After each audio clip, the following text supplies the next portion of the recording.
Welcome back to Ultra Uncovered. I'm Corinne Shalvoy, joined by Russell Ditsworth, as always. And we are here with yet another part of our mini series around some of the cool brands and companies within the sport right now. We are super excited today to be talking to Zach Hauer.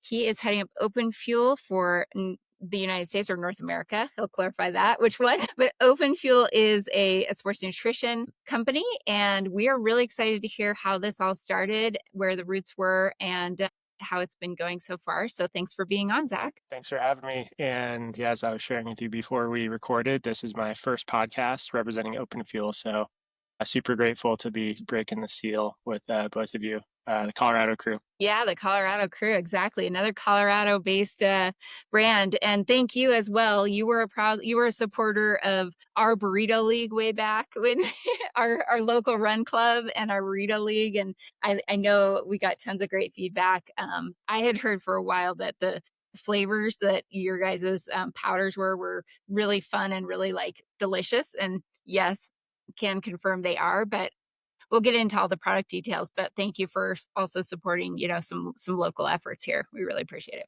All right, so let's start with just how you learned about Open Fuel and then how you became the owner operator of this. Is it North America or is it the United States division? We'll say North America. I'm working on shipping in Canada right now. And obviously we sponsor Jade Bellsberg, who has dual citizenship and lives in Canada. So technically North America.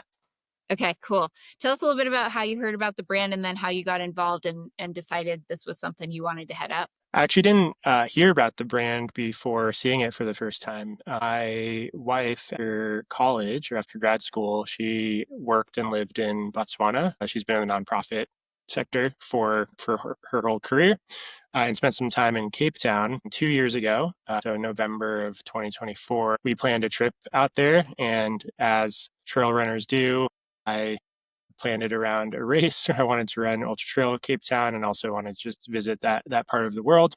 So we went out there for that. And for those who are listening who have been to Cape Town or ran Ultra Trail Cape Town, for the 100K, which is kind of the flagship distance, around the 55K mark, you go through an aid station in a little town outside of Cape Town called Hout Bay. And that was one of the areas that we kind of did a little bit of course recce the week leading up to it. And there's this really cool bakery called Southeaster in Hout Bay. And after the run, we popped in there just for some coffee and bread. And Kate and my wife actually saw a box of Open Fuel on the counter.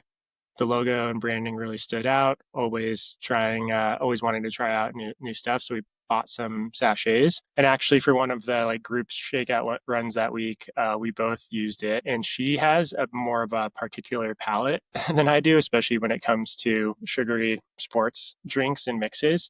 And she loved it, and I thought it was delicious as well. I was like, oh, this is great stuff. So fast forward after the race and trip, we were back in the US, and I just wanted to order some and saw that it was only shipping in South Africa. Turns out that the brand had really only launched like a month before. Andrew, the founder, who's now my business partner, had been formulating and working on the product for years leading up to that.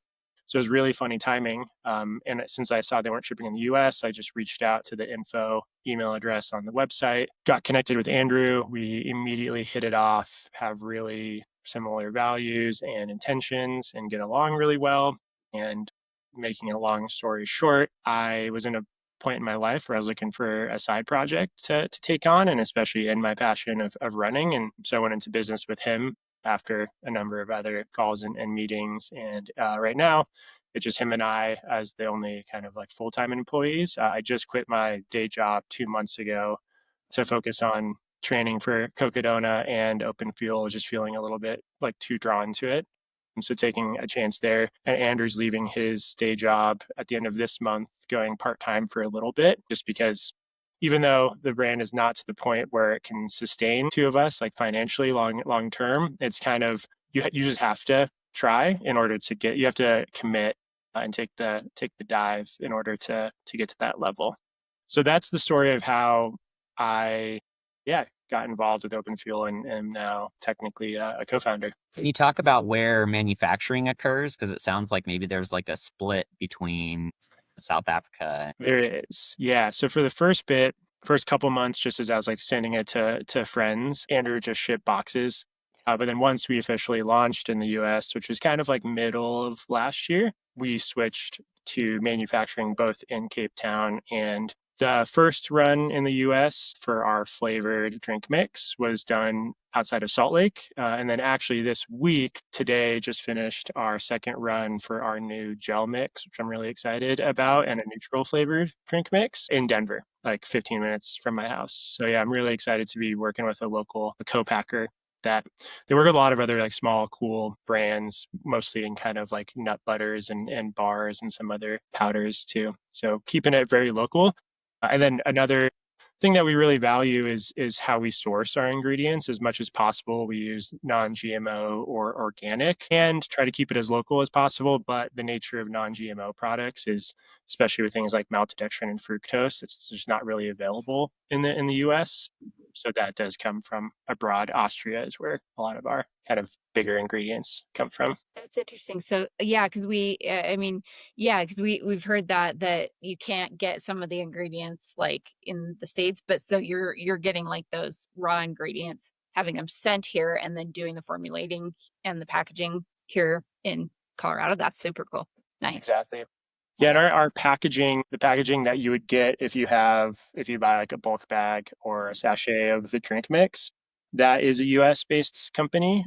And then in South Africa, we use a Chinese based company. But I've learned a lot and a lot of misconceptions, or I've kind of, yeah, learned about a lot of misconceptions that I had around like manufacturing in China, quality. And it's kind of like that old school mindset, like back in the Nike days where everything came out about like treating people really poorly and even like the quality of inputs being pretty poor.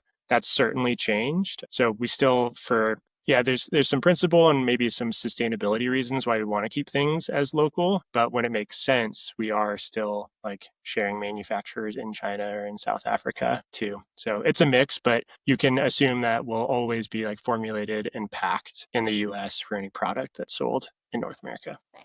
So I would love to know a little bit more about, why you felt like, we as a community, as a sport need open fuel. So what, kind of what, like, because this could probably be the whole podcast, but there are a lot of options right now in terms of sports nutrition. What kind of sets open fuel apart in your mind, and like not necessarily what is the problem it's solving, but just yeah, what makes you so passionate about wanting to kind of bring it to the sport of trail and ultra running? Yeah, this isn't really, I don't know if it's a differentiator. It differentiates us, but it's not like a unique sales differentiator per se. But for me, actually, what I get most excited about is being small enough to have better business practices and be more nimble in that regard, especially as it relates to plastic use. That's what I kind of come back to day when I make decisions. It's always been a little incongruent for me that we as trail runners or endurance athletes spend so much time outdoors and in these beautiful places. And in order to fuel those endeavors, we use a lot of single use virgin plastic. And there's a lot of waste and like consumerism that has been sort of pumped into trail running over recent history. And so that's actually one thing that I really want to, like, if we have success as a brand, I do think that's where you can have a bottom up impact to force some of these larger brands that have rested on their laurels or haven't valued that because they just care about, selling as many units as possible. They might have to be forced to adjust and adopt some of these more thoughtful practices because otherwise, like a brand like Open Fuel could outgrow them, because I do think like that's a shared value that a lot of people within trail running, cycling, any activity that you spend time outdoors might have. Yeah. Yeah, I mean, case in point, I think like, I got a big bag and there's no scoop in it. And there's little explanation. There's no scoop in this because, the amount of plastic that is used just with these scoops. So you guys provide like one reusable scoop. Yeah, I got a couple props. This is my But one prop I got here. Our funnel scoop. exactly. There's like a slider feature on it that opens and Yeah, I was so stoked about these. And we'll also, too, it's just a better user experience because we all know trying to pour powder into a small like flask opening, you get it everywhere. So not only does it save on like the single-use plastic scoops, but it's a better like user experience where you scoop it and drop it in. I chose it's this is where there's you learn so much, and you might question like why so many other companies do make decisions a certain way. And one thing that I was proven wrong on was adding what's called like a flow agent to powder, which is usually silicon dioxide, which is kind of artificial. It's really sort of just like manufactured sand, but it helps powder like flow through because maltodextrin and fructose is really light. And for our run, I chose not to use that. So it does spill a little bit more. You kind of have to like tap it. It doesn't just flow through. But that makes it dissolve a lot better as well. So the funnel scoop has like thankfully helped with that, where if we just had a normal scoop, I don't think it would be a good user experience in addition to some of like the single use plastic avoidance as well. Okay, so is that a product that has always existed, or did you guys create that? Do you have the patent on that? We don't.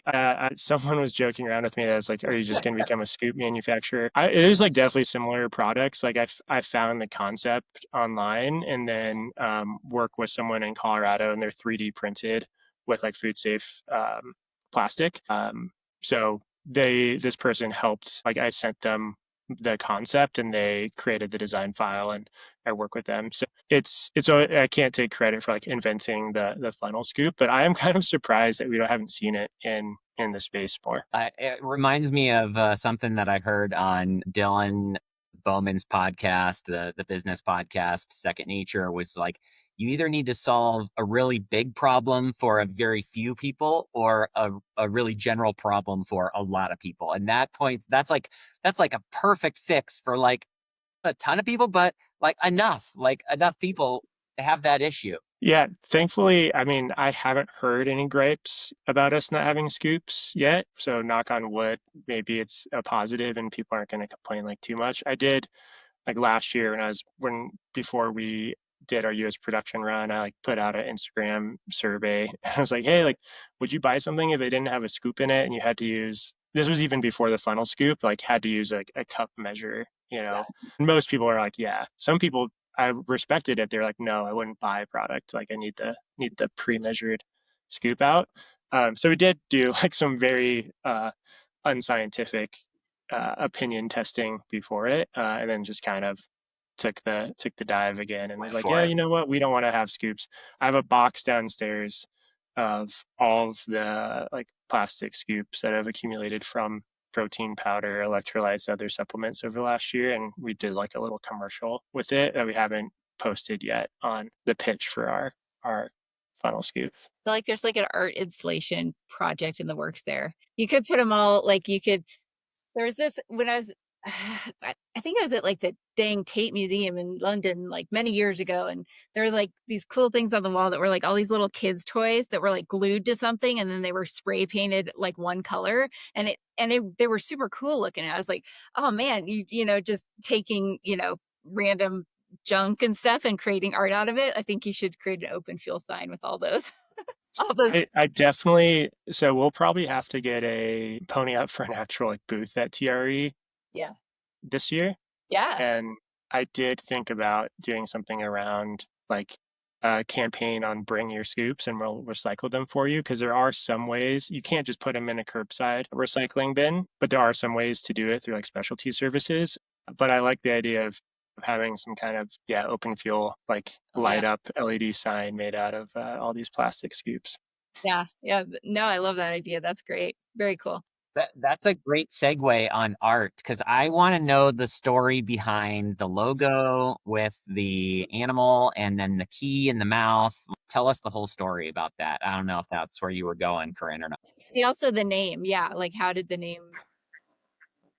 I'll start with the name because that is a lot more straightforward. It's really just wanting to operate very openly as a brand and transparently. Andrew's other working name was like "Don't Suck Nutrition" or something. He always wants to be a little like cheekier, but I like open fuel. And then the logo, it's really just out of a desire to be fun. And even though we take what we do seriously, like don't take ourselves as seriously. So that's really like the colors and everything is a lot like brighter and stands out more.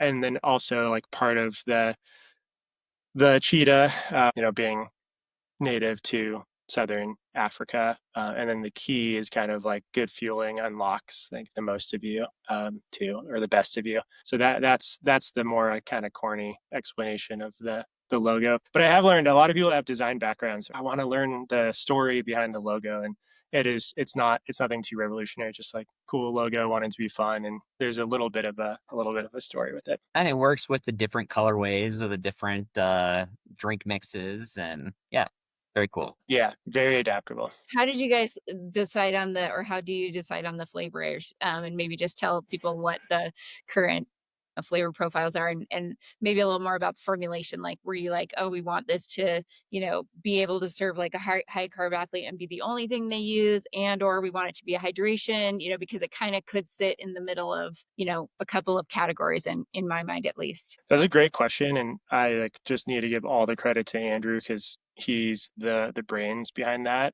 He has a very, very good palate and just a natural talent for flavors. And so he formulated it. Our flavors right now are passion mango, tango, raspberry ripple, and limeade parade. So again, fun names. That's really kind of just like spanning the sort of different, I don't know, like more fruity flavor groups. But one thing that does, yeah, like I've been lucky enough to have a pretty strong gut, and I don't have the strongest like taste buds. I would say taste is not my strongest sense. So I can get by with a lot of things. But then when I tried open fuel, I was like, oh man, fueling can actually be enjoyable, more fun, right? Like you don't just have to suck something down that kind of tastes like whatever flavor it's being advertised as. But part of that is we do spend a lot more on our flavor and our supplier with that, and it is made from real fruit. I do think like a brand like Scratch is a leader in that, where their flavors are always pretty next level. But where Scratch, like I used to use the Scratch high carb,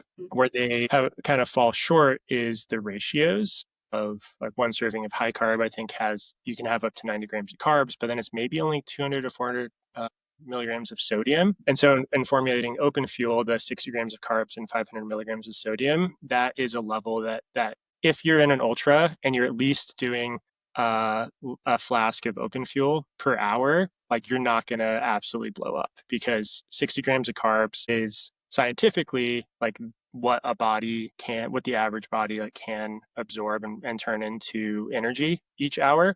Obviously, you can go higher than that with like the 2-to-1 carb source ratio, and intensity, and different bodies can crank things up a little bit. But we were designing it for like, the middle of the bell curve. And same with the 500 milligrams of sodium. Think I don't I'm not necessarily like the deepest science about this. Again, that's more Andrew's strong suit. But I think the average person loses about 800 milligrams of sodium per hour per liter during more intense exercise. And then the replenishment rate, or recommended replenishment rate, is about 60 to 70%. So that's how we get the 500 milligrams. Where like for the average person, again, middle of the bell curve, that is a good replenishment level for a longer or more intense endurance activity. And the other thing, it's listed on our ingredients, so we're not giving away anything secret here, but what does really help too is the pectin that we use. It's derived from citrus and apples, and it has a little bit of probiotic effect, but also just helps with the drinkability and the enjoyment of it. And we get a lot of positive feedback about how well open fuel sits on the gut, and I think that might be part of it too, is that ingredient. So that's kind of what makes our formulation unique, and some of the thinking behind why we've landed on the levels that we have. That's awesome. Yeah. And you said you're moving into, and I've actually tried it. It's really good. The gel mix. So again, more sustainable. It's like in a bag, and you create your own mixture and put it into like a reusable. But what made you want to venture into kind of the gel category? Knowing that we need to have gels, Bill Murray, who we sponsored, who's a stud, he uses all drink mix. Like he'll have gel during Javelina, because we didn't have the gel mix out. I think he was using precision gels as like a backup. Mhm. He fueled his 12-hour and 15-minute course record Javelina like entirely on open fuel drink mix with some electrolyte booster like scoops in there, just because he's a saltier and higher sweater. So it's possible. Like I used to think when I first got into ultras, and it was only a couple of years ago, I was like, oh, you use gels primarily. I didn't really think that I thought drink mixes was more for electrolytes, not for carbs. But as I've used more open fuel, it's like, oh, drink mix is actually kind of the best source of carbs because you're also getting your liquid de facto through it. So all that to say, though, gels are still important. Gels are still nice because you can only drink so much, and maybe you want to, just take down 20 to 30 grams of carbs quickly. So we knew that we would I needed to do gels. In South Africa, we've actually done some really small runs of single-use gels, and we got pretty positive feedback around that. But we weren't happy with like the packaging. There's a lot of companies that make a gel that's pretty comparable, and like we don't want to just replicate that and add more single-use plastic in it. So we started to play around with like, could we do a gel mix? And there's a few smaller brands that I feel like they kind of back into that. They maybe just use their drink mix and say that you can really hyper concentrate it and it sort of turns into a gel in a small flask, but it's not the best user experience. So we wanted to create something that was specifically to make your own gels. And so that's how we landed on the gel mix. I used it at Big Alta 100K a couple weeks ago. I used it at Black Canyon earlier this year too, but that was just a 50K. And I did find then that like the On Course Nutrition, which was a brand I used to use, those gels were harder to take down in parallel because with our gel mix, since you mix it yourself, the night before or the morning of a big activity or a race, we don't have to add any preservatives to it. So the flavor and like the taste is even more natural with it because it's just like kind of mixed on the spot. And I don't want to call it like fresh because it's still just a lot of, like sugar that's in it and whatnot. But it is like fresher, relatively speaking, because it doesn't have to have preservatives. And then even like, I don't know what y'all's experience have been, but it's kind of nice to have, like I've seen some pretty high profile runners talk about how they like to like squeeze gels into a flask so they don't have to fumble around with the single use gel wrappers too. So just also like by default has a more convenient level where you just have a 250 or 150 or 500, whatever you need for the race, flask of gel mix in it and can just sip from that, over the course of a few hours too. What do you think needs to happen with like the community to kind of like adopt this more generally than single-use gel packets? Because I just think that those are more ubiquitous right now in terms of like typical nutrition. That's a question that we need to answer and we've thought a lot about. I there just needs to be a good solution for it first and foremost, which I hope that we're maybe providing. I will say that there's definitely a demand for it. We did no marketing around this. We don't really do a ton of paid marketing as it is, or if any at all. But I just posted on our site a product, like a pre-order product for the gel mix. I was pretty blown away by over the last 2 months how many pre-orders and people that haven't bought open field drink mix at all. They've just bought the gel mix, like sight unseen. So I think there is, at least within the early adopters, a desire for something like this. But then waxing poetic maybe a little bit more about society at large is we're just so used to convenience in everything that we do that there needs to be a bit of a mindset shift onto like even just a little, I wouldn't even call it inconvenience, but a little less convenience where you have to take the time to put water and powder into a flask and like let it sit for 30 minutes if you use warm water like overnight if you really want it to set. Just changing the mindset around like planning it a little bit more. I don't think that single use gels are ever going to go away. I would definitely not like that. That would be pretty delusional because there's still a lot of like you might only need one for a run or you might want one with caffeine in it. I think there's just a world where the default, especially for longer runs or races, could be like a mix yourself gel. And then the single use gels would be more for like the caffeine or for a run that's only 90 minutes where you might just need one or something like that. We definitely plan to do single use gels, but we want the packaging to be aligned with our values before we do that. And we're actually going to prototype with our new packaging provider a paper-based sachet and gel. Just having the moisture barrier is what's like difficult and what plastic is really, really good at. So hopefully we'll get there. There's also some like seaweed packaging options too. You can even like eat them, I guess. Maybe marathon instead of the Yeah, cup. the London Marathon, they Yeah, did that. Yeah. yeah, that's wild. Yeah, it is. It seems they did it for water.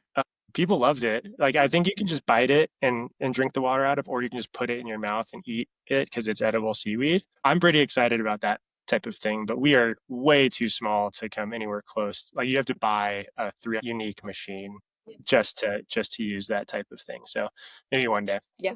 Well, no, that's all super, super cool. I think, one thing that maybe we could just spend a couple minutes because you mentioned Big Alta and you were fourth place in the 100K there. You ran an amazing race. So, like, you're also a really, really good athlete in this sport. You're gearing up for Cocodona 250. So, tell us a little bit about your background athletically. How did you get into trail and ultra running? And then we'll shift back into the business stuff. I did run track and cross country in college at the University of Arizona. I was a pretty mid runner by what was then Pac 10. I was there from with the transition from Pac 10 to Pac 12, and ran more like 1500 middle distance. And then I actually tore my labrum in my hip my junior year, which kind of cut my running short. I then spent most of my 20s. I was living in San Francisco for a lot of it, grew up in Colorado.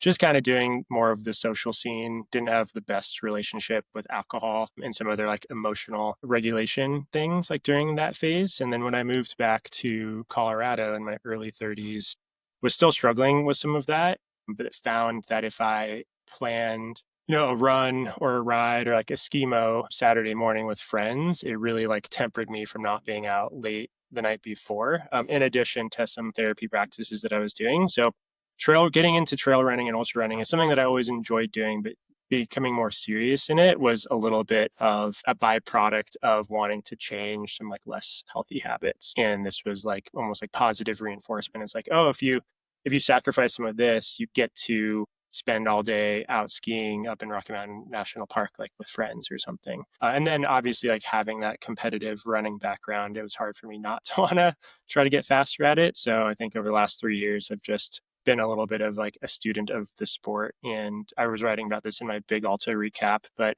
you can be fast, and that will never, I think, outweigh experience when it comes to running ultra distances because you just learn so much each race, and you can only do a couple hundred Ks a year, if that. And so it's like crazy the jumps that you can take between races. So I think I'm kind of still in that phase where I'm like learning more and more with each race that I've done, and my results have gotten better, even though I'm not super. I'm 36, about to be 37, so it's not like I'm in my prime.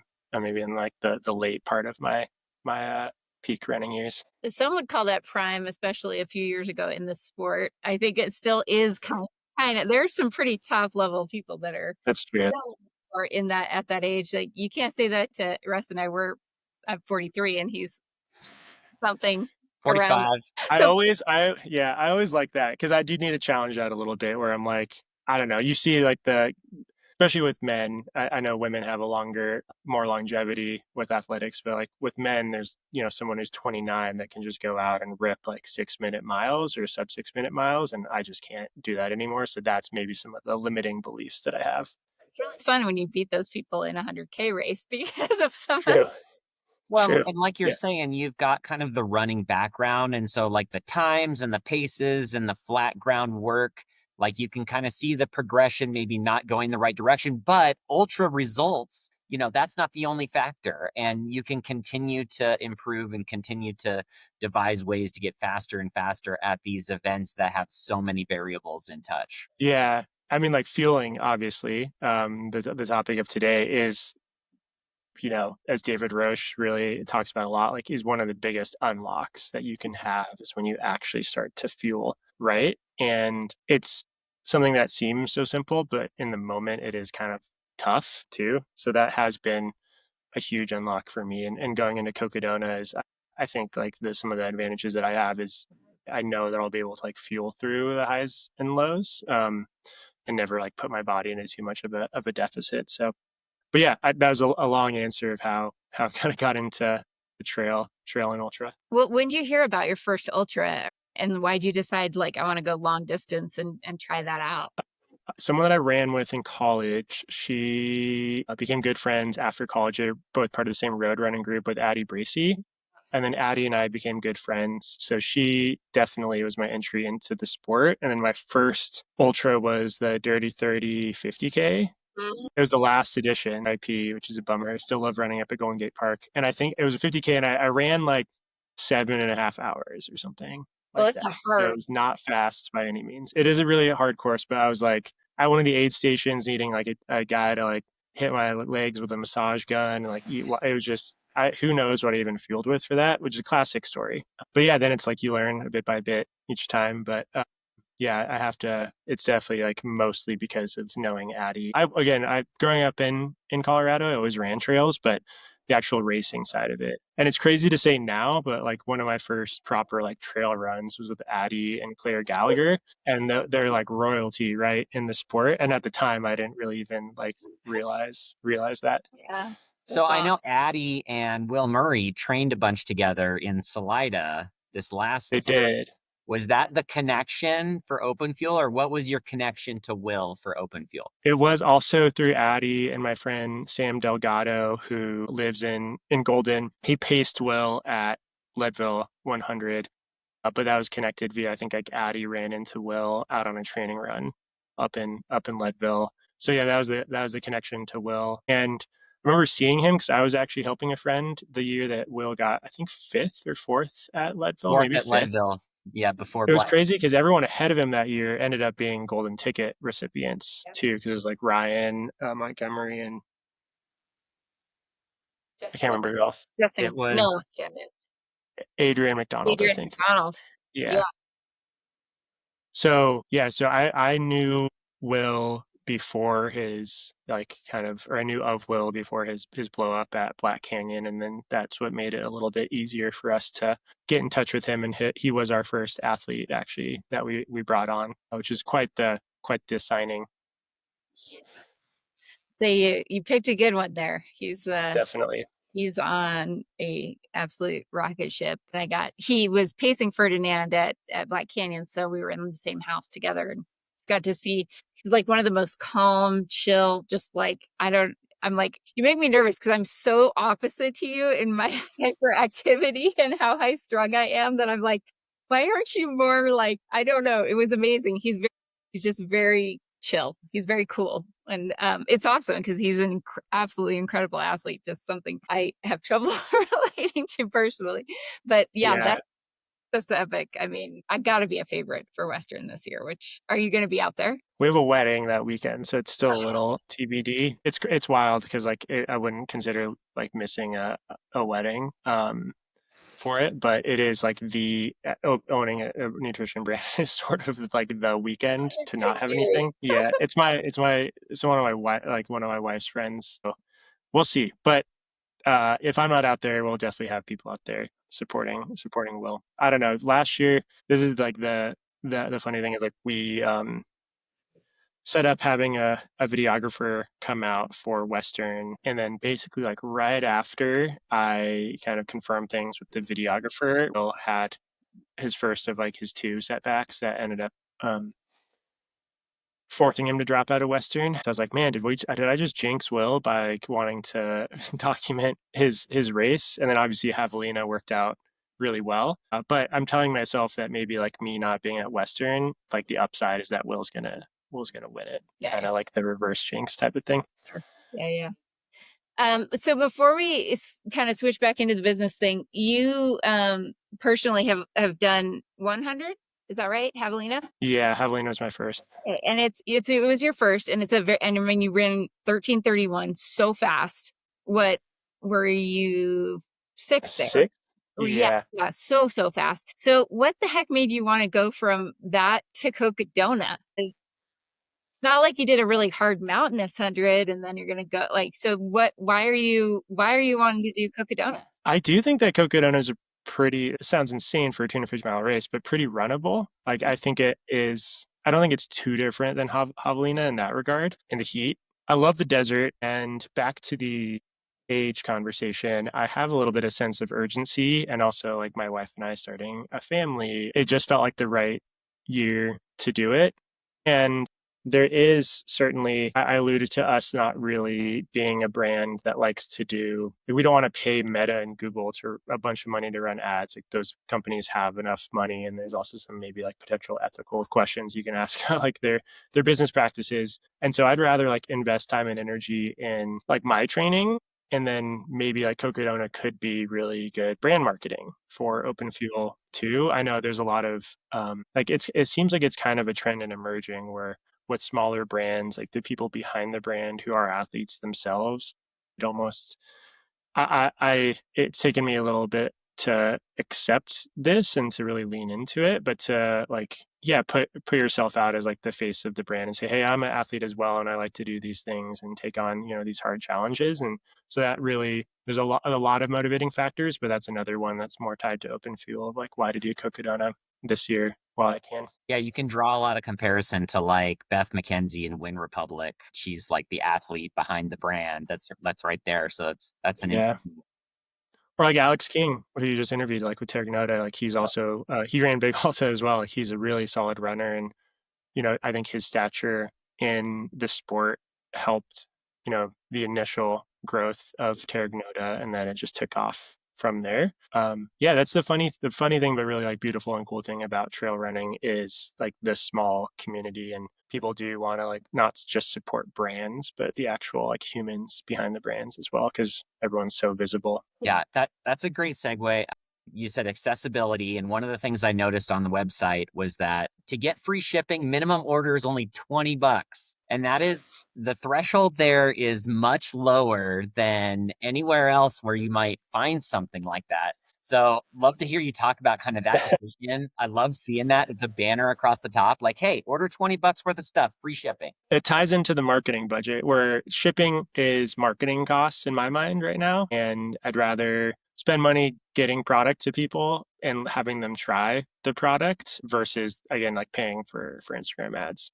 So that's really the main motivation behind it. But then also, like, we just want to do things again, like differently, have fun with it. We're wanting Open Fuel to be a lifestyle business. We're not planning an exit and growing. I think there's some other newer nutrition brands that feel like almost like private equity backed, and they're taking like a top down approach where they're getting into like retailers, not even retailers like run shops, but like Walmart or GNC or something like that first. And like you can tell that they want an exit. And so they're taking more of that growth model to it that maybe like a VC funded tech company would, where you lose a bunch of money, but you have top line revenue growth and then someone buys you like in a couple years. That's not our long term plan. Might be a little naive, but we're rolling with it.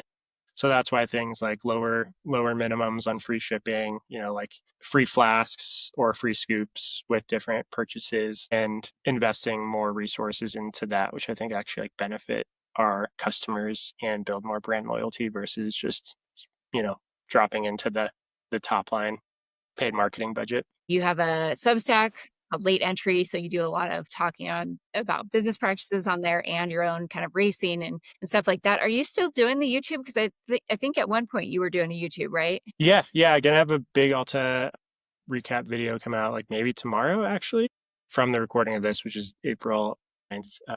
It's funny. Someone that we hired, my wife and I got married in Taos last year, and we hired someone last minute just to film like the ceremony. And I reached out to him because I don't have time to edit videos. And I'm like, hey man, like did such a great job with our like short wedding video. Would you be down to help me with some YouTube stuff? Because he's a runner as well. His name is Pablo. So he has really like a really beautiful style, and it's funny because it makes it a little bit more artsy. So I love leaning into that. So yeah, still have the YouTube Okay, cool. basically. What is the name of the channel? I think it's just Zach Hauer. Okay. Yeah. Hauer. Okay, cool. Yeah. We'll put that in there too. But yeah, really cool ways to follow along also with the business journey. Okay, so tell us a little bit about kind of, we've asked this of some of our other guests in this, but are there things that you perceive happening in the sport right now that like either you really like or you feel like you kind of don't love the direction those are going? So I don't know, you could take it either direction, but what are your thoughts on the sport of trail and ultra running right now? Yeah, I'll start with the positive that I really like the direction it's going into, and this might be a little controversial, but I think that the I'm seeing a lot of what I would maybe almost consider clickbait around like villainizing pro trail runners, and it's like, oh, we don't care about the mid or the back of the pack, and I think that's just wrong. I think that trail running is getting more exciting and ultra running is getting more exciting. And the professionalization of it is a positive because I believe that inherently what ultras are is always going to keep a grassroots feel to it. Like I know a lot of pro runners through open fuel, and they're all really great down to earth people, and not how maybe like experiences I've had with people who do like triathlon or some other like really, really professionalized type of sports. So I think that's a positive. I think that's like driving growth in a different way, in addition to call it like the influencer side that's also driving growth. And even though some of that stuff can be a little bit maybe like eye rolly, I think that's a positive as well. So I really take like the big tent approach to trail running. It's something that I've had to even challenge myself and like my more critical nature as I've been involved with open fuel is just being like, hey, whatever anyone's intention is or motivation or reason why, trail running actually like getting outside makes us all better people, and it's a really cool sport to partake in. And so I think that's a huge positive. The one thing that I don't love that I know we chatted about a little bit before we pressed record is some of like the consumerism that's being driven. And I know it's ironic for me to say that as a brand that's trying to sell a good. So it's a constant battle or challenge that I'm fighting. But I do want us to just make as the sport grows, maybe like be more thoughtful about what the downsides of certain aspects of that growth are. And again, I say that knowing the hypocrisy in me being a co-founder of a brand that sells product that is packaged in recyclable plastic for the most part, but there is virgin plastic in it. And like we know we're just trying to, I think incremental change is good, but that is one area that I'm just a little bit, it's a microcosm of, maybe like the world at large, but I think like the consumerism is getting a little bit, it's reaching like escape velocity at this stage. Yeah. Well, I think to your, there's a way to be, maybe it is slightly hypocritical, but also not, because I think of, we think of like the head of, was it Patagonia, when you put the ad out about don't buy this jacket, and Mhm. it was, and then it drove a bunch of sales. It's like at the end of the day, like we are consumers, and we do goods, and we need things to be able to do what we want to do. And so there is, I think, this balance between, you can be aware of the over consumerism, or the doing things for an unnecessary reason, or just causing waste. And then, there's also kind of a cool art to creating something that's really functional and very useful, and people need to consume those things. Yeah, I don't know. I appreciate that, but it definitely, we've swung the pendulum a little bit to the side of like, yeah, there's a lot just in general. I think as a society we do that anyways. Definitely. But yeah, food, and yeah, go ahead, Russ. But I think like consuming carbs and food and things like that, that there are things that are not, we cannot do without. So there I maybe. was just gonna say it can't be an all or nothing proposition, like you're saying. If you're making striving, you're striving towards, a noble goal. I think that's great. And if I promise to reduce my single-use packaging, that means that I can buy a couple extra pairs of shoes, and that's really what I'm going after here. So. Exactly. You got to just net it out. Yeah, I appreciate that as well. Yeah, we're just again incremental change, trying to disrupt things, and always open to any like thoughts and feedback and challenges too. I'm really trying to lean into that because that's the only way that you can learn and get better. Yeah. So is your plan to continue to go, tell us a little bit about like the future kind of growth ideas? Do you guys envision doing, you're direct to consumer right now. Do you want to be in local retailers? Do you want to do wholesale, or do you have any thoughts on that or plans on that? Or do you want to kind of keep things, D2C as they are right now? Right now, we are actually in 6 or 7 run shops, and it's been like really cool to see the growth there. I hope to never sell through like Amazon or the feed. Like if it's either going to be direct to consumer from our website or through local run shops, you give up a lot of margin when you go through a platform like the feed or Amazon. And I think it's really inefficient to have that like, middle person kind of step, and those companies don't really like, they don't add as much to the community as a local rent shop does. And I know communities talked about ad nauseum, but BP Renco in Denver is my local shop, and they're the first ones to carry open fuel. And I love stopping in there, knowing the people. Like, I don't know, there's just something really important about that. And so we do want to make sure that we like invest in those types of like spaces and shops too. So that's our plan on kind of the distribution side of things, like sponsoring races, wholesale and other ways, like certainly open to. And then from a product roadmap standpoint, right now we are working on our more like hydration oriented mix and trying to we have a bit of a like reductionist or reductive approach where we don't want to have unnecessary things in it. Like I know right now everyone gets hit up for ads for electrolytes and it has a bunch of marketing hype ingredients. We want to keep it pretty simple, but while still meeting the needs of runners, cyclists, other endurance athletes. And then actually like longer term, what I would love is to maybe fill a bit of the gap that a brand like Spring left behind, or I think Spring's still around, but obviously like there's the controversy around that, but like have a high quality way for people to use like real food too, in addition to like the science fuel as well. So that's a little bit like longer term, but on our roadmap too. And then we're playing around through Justin Grinwald, one of our athletes. He grew up in Minnesota and has a good buddy that owns like a micro cannery, and so I'm actually sending them some stuff to test out canning, some like electrolyte or carb, like with a little bit of carbs type of drink, because I love like Element does that, and like the old school Gatorade cans, and Saps is a newer brand that I like a lot too. I think aluminum is super recyclable as well, and nothing better than like just like cracking a cold drink after a long run. So yeah, those are our intentions on the business operations side, and then also a little bit of an insight into our product roadmap. Love Very cool. it. That's got Russ's name written all over it. He's always got cans of something, whether Coke or beer or NA beer after the runs. Like that, Yep. that definitely, I think there's an audience for that.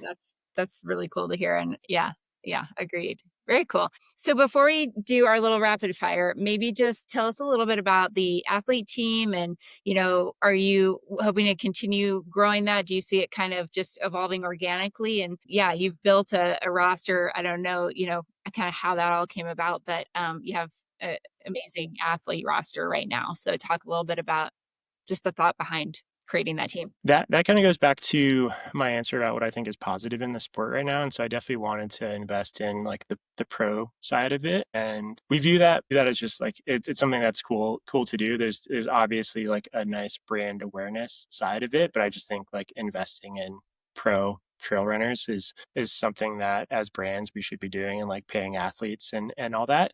And I feel very lucky that we have built the roster that we have, and we have I think like equal number of men and women on the team, and a lot of different distance specializations represented, from a few more like Golden Trail Series type of athletes up to 100 milers. So yeah, very very stoked on that. What I'm actually most excited about is something that we rolled out 2 weeks ago called the Pack, and it's an opportunity for non-pros or non-elites to be sponsored by Open Fuel for a race.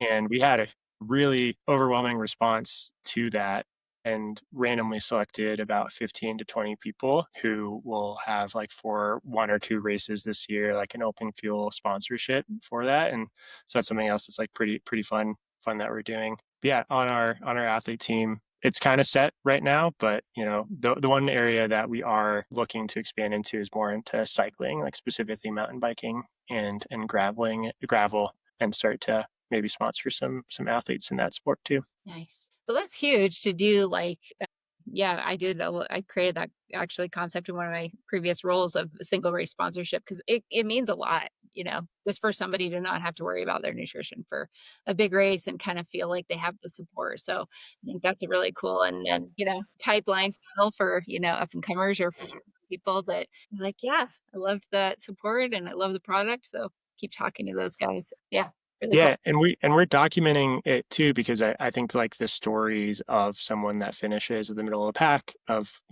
Leadville or some other like or Canyons 100 mile. We have a few people doing that, and them saying like how they fuel, it might be a lot more relatable to the average person who's buying Open Fuel versus like how Will Murray is taking down 120 grams of carbs an hour like at Javelina.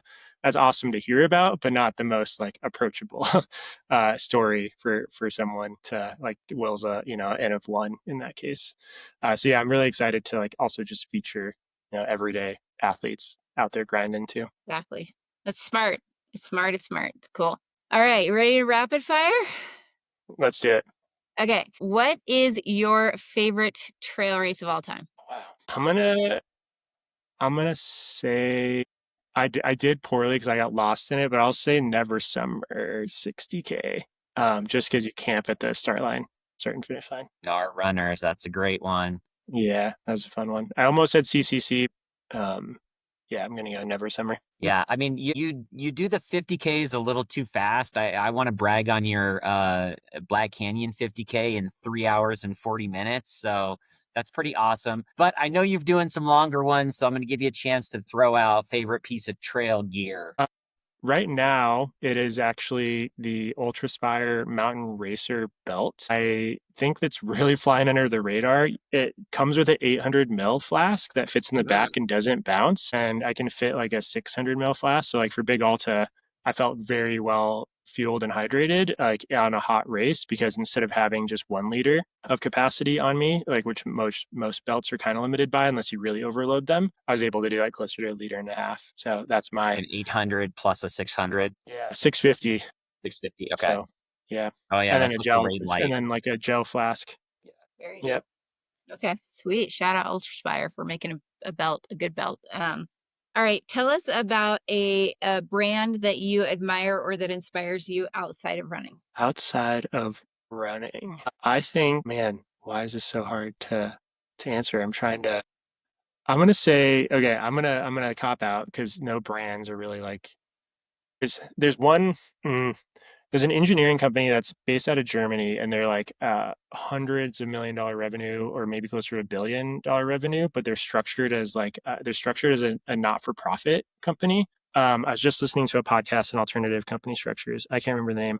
Patagonia was mentioned as well because they're structured as a trust. So I really respect brands like that.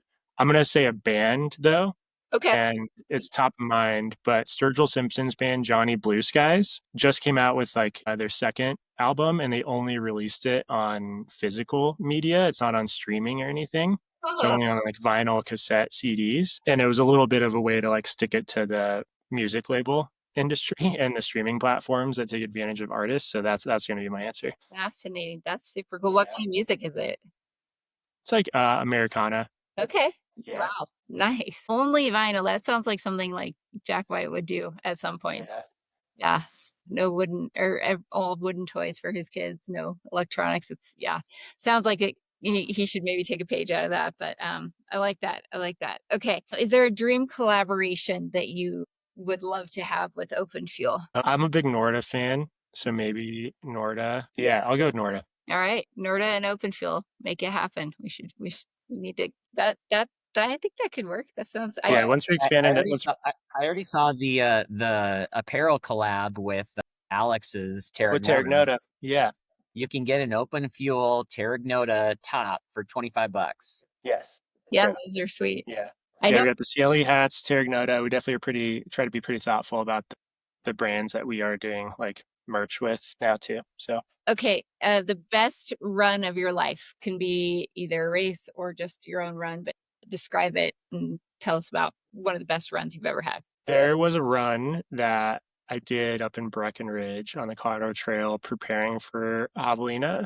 And it was after a long run the day before.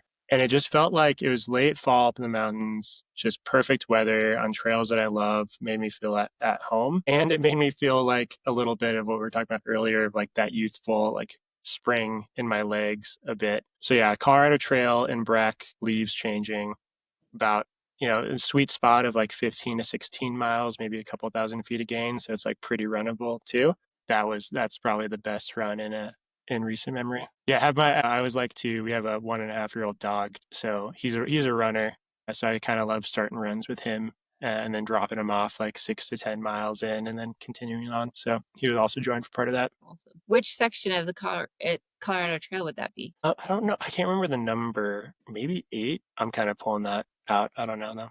But Up in the Breck area. Very cool. Yeah, that sounds yeah. sounds pretty. Okay. All right, and last one is there a brand out there that you think deserves more attention than it's getting right now? Man, I knew these. I even listened to these questions with the Alex interview, and I'm like unprepared. I don't know if any come to mind because, well, I don't. Maybe I'm more aware of some of them than like the general populace is. So I'll say I was gonna say Goreware, but they just closed up. I No, love running they're their yeah, stuff. I know. sad. Dang. I don't know, East Peak. I'll go with East Peak. Their Okay. ice banding is the Yeah. best, but I think that's pretty well known now. But I Yeah, really ice like it. pack. They also had a I don't think it's that well known. okay, yeah. If you need an ice bandana, East Peak. They run by good people. They had a grade 8 station at Big Alta. They sponsored too. That was really fun. Nice. Uh, yeah, so I got East Peak. I mean, they got one on Killian. That's some good visibility, right? Yeah, that's why I was not going to give them a shout out. It's like, well, if Killian was wearing it, then maybe they are. But yeah, Russ's point, I don't think everybody knows. And that's one area that like, yeah, that's a pretty important. We as trail runners are keeping people safe and healthy in these hot races. Like they need to learn how to do this in hot marathons. I've heard. So I'll also give a shout out to this brand, a clothing brand called Dust. They're based in the Bay Area. The founder's name is also Zach, and they're making some pretty cool stuff. It's kind of things that you would picture like Anton Krupicka wearing back in the day, like mechanic shirts and things. awesome. Okay. And it looks like it's weirdust.com. Very cool. I'll have to check that out. I haven't heard of that one.